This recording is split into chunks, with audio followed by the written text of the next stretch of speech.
Israel Hamas युद्ध और Israel के साथ ईरान के बढ़ते तनाव में दोनों से सहानुभूति रखने वाले यमन के हूती विद्रोहियों को उनका हमास और ईरान से प्रेम बहुत महंगा पड़ा है। वो अब अमेरिका के साथ साथ इजराइल के निशाने पर भी आ गया है। कुछ दिन पहले ही इजराइल पर मिसाइलें दागकर अपनी पावर दिखाने वाले हूतियों पर इजराइल ने ऐसा एयर स्ट्राइक किया जिससे वो दहल उठा। इजरायली फाइटर जेट्स ने यमन के हुदैदाह बंदरगाह पर भीषण बमबारी की है। ऐसा कहा जाता है कि यमन का हुदैदाह बंदरगाह हूती विद्रोहियों के नियंत्रण वाला वो पॉइंट है जहां से वो आतंकी गतिविधियों को सक्रिय किया करता था। इसे अब इजराइल ने पूरी तरह से बर्बाद कर दिया है। हूती विद्रोहियों ने कुछ दिन पहले ही इजराइल के तेल अवीव शहर को निशाना बनाकर मिसाइल अटैक किए थे, जिससे इजराइल गुस्से से तिलमिला उठा था। उस हमले के जवाब में ही इजराइल ने हूतियों के नियंत्रण वाले हुदैदाह बंदरगाह को भयंकर एयर स्ट्राइक कर तबाह कर दिया है। बताया जा रहा है कि इस पूरे ऑपरेशन को इजरायली प्रधानमंत्री नेतन्याहू की देखरेख में अंजाम दिया गया। ये भी कहा जा रहा है कि वे खुद कमांड सेंटर में मौजूद थे, जहां से इस बड़े एयर स्ट्राइक को कंट्रोल किया जा रहा था। अभी कुछ दिन पहले ही ईरान और फिलिस्तीन समर्थित हूतियों पर अमेरिका कहर बनकर टूटा था।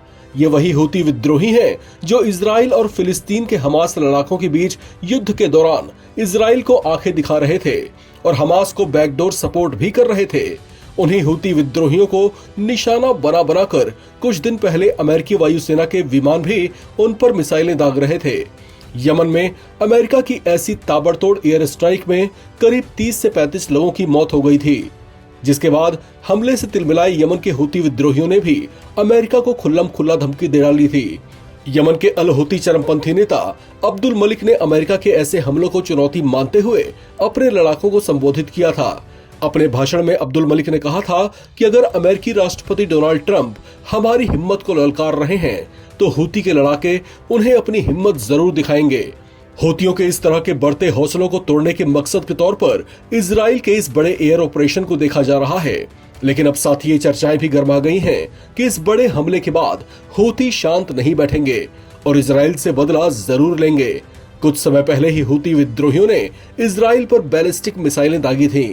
हालांकि उन मिसाइलों को इजराइल की वायु सुरक्षा प्रणाली ने बीच में ही नष्ट करने का दावा किया था, लेकिन उसके बाद पूरे देश में अलर्ट जारी कर दिया गया।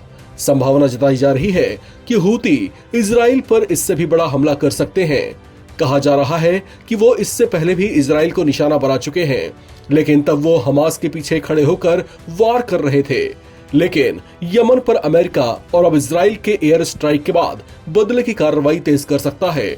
पिछले कुछ महीनों से उसका ये आक्रामक रुख तब देखने को मिल रहा है जब कथित तौर से अमेरिका के बढ़ावा देने पर इजराइल ने यमन और गाजा को एक साथ निशाना बनाना शुरू किया था, जिसका हूती ने भी माकूल जवाब दिया था। इस खबर में फिलहाल इतना ही। बाकी अपडेट्स के लिए आप बने रहें एनबीटी ऑनलाइन के साथ।